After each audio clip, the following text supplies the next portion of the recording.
First of all, I want to say a couple of words for Mažeikiai. I believe that everybody knows the situation, their situation, but they try to play basketball. They play with dignity, and it's something that I believe should be underlined. Of course, the values on the court was a big difference. We were able to control the game. A slow start, I would say a slow ending, but for 25 minutes we played with the right attitude, right energy. We had our young kids playing a lot of minutes, helping us, and we did everything that was required in order to control the game, to have an efficient day, and to keep going in preparing our playoff run. Visų pirma, noriu pasakyti porą žodžių Mažeikiams. Visi žino jų situaciją ir šiandien jie žaidė krepšinį, žaidė su pasididžiavimu ir tai yra verta pagarbos. Kalbant apie rungtynes, tai didžiąją dalį rungtynių žaidėme tikrai gerai, jaunimas gerai įėjo į rungtynes, mums padėjo ir darėme viską, kad kuo geriau pasiruoštume ateities kovoms. Hello, coach. We had two debuts tonight by Štombergas and Laurenčikas. Can you just share your thoughts about their game and their work in practices with you? I believe this is a very natural thing for me to do. And I believe that they will be very important for us to prepare our playoffs, because they play with energy, they play with toughness, they are developed. I said to them they are very shy because they took 23 shots.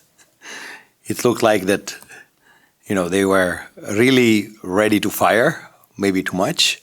But I take all these things as a good sign for our organization. Very happy to have players that are not even 18, able to play LKL, able to help our team.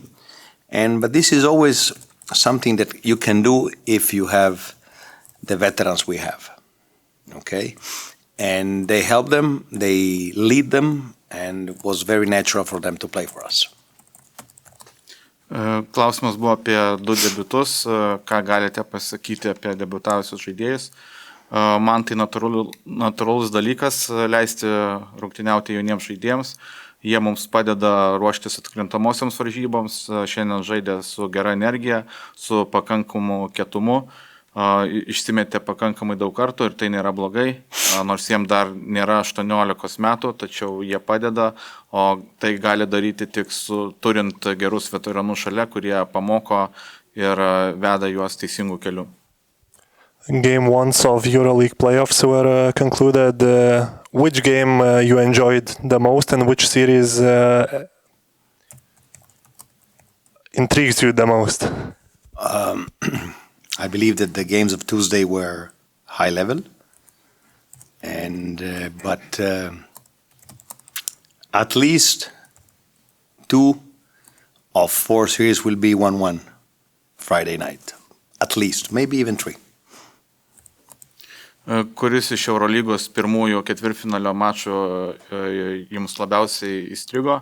Tai antradienio abi rungtynės buvo tikrai aukšto lygio, bet manau, kad penktadienį pasibaigus antrosiom rungtynėms bent 2 serijos bus lygios, o gal net ir 3. And last one by me, having a chance, would you like to send some regards to Isaiah? Say it again? Would you like to send some regards to Isaiah? Well, I already did it. I don't have to do it publicly. Štombergas is a big sir. Ar nenorėtumėte nusiųsti linkėjimo Izėjai? tą jau padariau asmeniškai, nemanau, kad reikia tą daryti viešai. Štombergas is a big name in Lithuania basketball. Do you have some memories about his father, Saulius? Do you see some similarities maybe between Ignas and Saulius Štombergas? His father was a wing, scoring wing. He was very important when Žalgiris won the title. And he was a modern player, 3-4, 4-3 wing, able to score, play off screens, a player of a different era. And I would say that Ignas, it's a very modern big.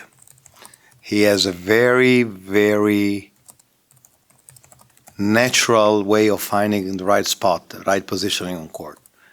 And I wish them, all our three youngsters, all the best for their career. Klausimas buvo, kad Štombergas yra didelis vardas Lietuvos krepšinėje. Ar matote panašumų tarp Sauliaus ir Igno? Tai treneris atsakė, kad Saulius buvo tikrai geras perimetro žaidėjas, geras taškų rinkėjas ir daug padėjo Žalgiriui laiminti Eurolygą. Buvo tikrai modernus to meto žaidėjas. Tuo tarpu Ignas yra modernus aukštaūgis ir turi tikrai gerą įgūdį atsirasti teisingose pozicijose reikiamų metų. And people like predictions. Do you have a prediction for EuroLeague Final Four? Which teams are going to Abu Dhabi? No, I don't have. Everything is still we have to discover everything. And I believe that even after tonight, we won't know more. All the series are very open. Žmonės mėgsta spėjimus, ar turite savo spėjimus Eurolygos finalo ketvirtui? Neturiu spėjimų, viską reikia atrasti žingsnis po žingsnio, net ir po šiandien manau, kad dar nebus viskas aišku.